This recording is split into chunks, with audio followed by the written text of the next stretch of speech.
Lewis. Hey, Good performance at the weekend and a great goal. Yeah. Can you talk us through your thunder shots? Yeah, I wouldn't quite say that, but yeah, obviously they dropped off. Obviously, I had a chance to step in, so I did.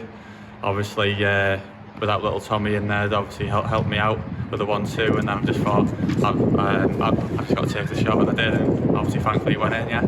I was watching it, and I thought it actually missed. I thought it hit the netting behind. Yeah, because to be honest with you, I think I was as shocked as anyone else. To be fair, like it started outside the post, and obviously, thankfully, it's just got in.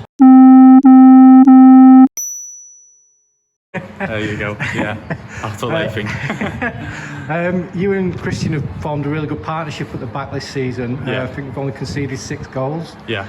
Are you enjoying playing? I think we're just building on obviously last year. To be honest with you, we didn't get that many games together last year for one reason or another. But I think this year we're solid. To be fair, like along with the whole team. To be honest with you.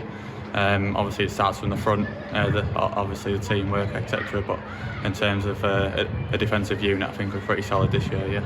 You obviously win a lot in the air as well, and that's why the fans have made up a song about you. Yeah, I know. Yeah, you've got to, haven't you? To be fair, I'm sure that'll get sang this weekend at Bow Street. Yeah, I would have thought so. Big cup game coming up, and quite a big following going down there. Yeah, obviously, yeah. I think that's great. Obviously for the club to in a way day for the fans, and I think it just unbelievable for the club, to be honest with you, just to get them obviously down there and supporting us as a team as well. Like, so yeah, really looking forward to it. That's brilliant. They got a good win as well, didn't they, against Bangor? So yeah, I think it'll be a tough test. Yeah, they won against Bangor. I think last weekend they won 9-0 as well. So it'll be a tough team. Yeah, I think so as well. Yeah. But we've just got to maintain our standards, and I'm sure we'll come through in the end. Okay, thanks very much for your time, and good luck on Saturday. No worries. Cheers.